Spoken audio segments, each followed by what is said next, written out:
Est-ce que tu pourrais expliquer comment se passe une séance de neurotraining pour ceux qui ne connaissent pas? Séance de neurotraining, en fait, on commence toujours, bon, la personne est allongée parce qu'on va lui bouger les jambes. Donc, on commence toujours par la lecture des fascias.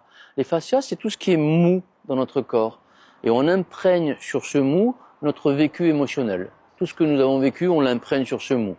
Alors, ça sera les ligaments, les aponevroses, les tendons, tout ce qui est mou dans notre corps. Et puis, on va avoir une lecture au niveau de la première cervicale. Je dis toujours en cours, la première cervicale, c'est la patronne. C'est elle qui va nous gouverner au niveau du corps. En fait, elle sert de relais entre le poste de commande et le corps. Et cette première cervicale devrait être toujours libre.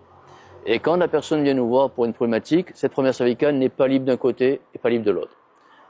Tout ce qui sera à droite, c'est notre rapport à l'extérieur. Tout ce qui sera à gauche, c'est notre rapport à nous-mêmes, d'où nous venons. Et tout ce qui sera des deux côtés, bilatéral, c'est notre mode de fonctionnement. Donc dans le neurotraining, on va lire les fascias, on va lire la première cervicale, et puis on va se servir du test musculaire qui va nous relier au système limbique, système émotionnel, et qui va nous permettre de savoir quand les muscles maintiennent leur position, ça veut dire qu'on sait faire ce qu'on nous demande. Quand les muscles n'arrivent pas à maintenir leur position, c'est qu'on ne sait pas faire ce qu'on nous demande. Donc avec ces trois modes d'interrogation, les fascias, la neurologie, le test musculaire, on va amener cette personne à chercher ce qu'elle voudrait vivre dans sa vie pour être alignée avec ce sur quoi elle devrait être alignée et l'aider à faire ça. En fait, une technique dans le neurotraining, c'est 5% de la séance. Le but, c'est de montrer, de trouver les témoins du corps.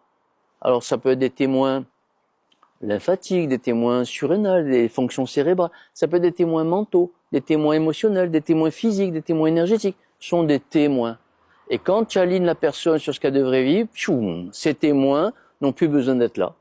En fait, ils étaient là pour nous montrer qu'on n'était pas alignés. Vraiment, un maître mot dans le neurotraining, c'est plusieurs choses. C'est rendre le choix possible à la personne de vivre quelque chose ou de ne pas le vivre et d'être aligné avec ça. On ne dira jamais à cette personne, tu dois faire ça, tu dois acheter cette maison, tu dois quitter cette personne. Non, non, non. Je dois pouvoir me séparer, je dois pouvoir rester en unité, je fais ce que je veux. Je dois pouvoir choisir ce truc-là, je dois pouvoir choisir ce truc-là, je fais ce que je veux. Donc c'est rendre le choix possible chez la personne dans tous les domaines de sa vie. Comment tu fais pour faire ça? Pour faire ça, il faut qu'on trouve dans quel domaine elle n'est pas alignée, et avec des techniques, ce qu'on disait tout à l'heure, les différentes dimensions, le temps, l'espace, etc., d'aligner cette personne. La technique ne viendra qu'à 5% à la fin de la séance. Et quand la personne est alignée, les fascias se montrent libres, la première cervicale se montre libre, et la personne au niveau du test musculaire, ce qu'on lui demande, elle arrive à le faire.